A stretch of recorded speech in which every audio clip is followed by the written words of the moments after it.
حديث جانبي وابتسامات تفاعل على لقطة ولي عهد السعودية وأمير قطر في القمة الخليجية الأوروبية.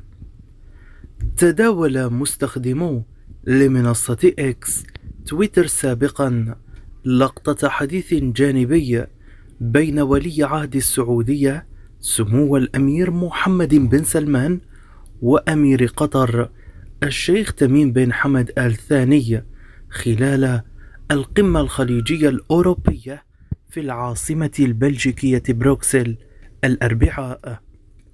وظهر الأمير محمد بن سلمان حفظه الله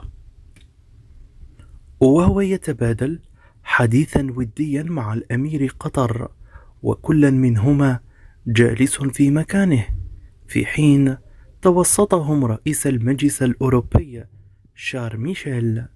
وبدا ولي عهد السعودية وأمير قطر وهما يضحكان خلال حديثهم الجانبي حسب مقاطع الفيديو الذي نشرته قناة الإخبارية الرسمية السعودية.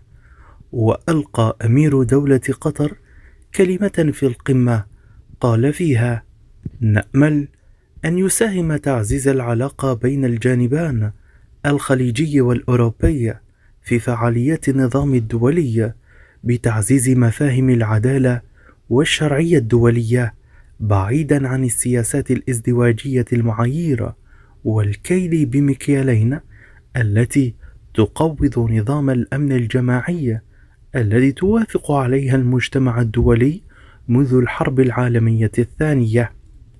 ووصل ولي عهد السعودية إلى بروكسل في وقت سابق الأربعاء بعد زيارة أجراها إلى مصر.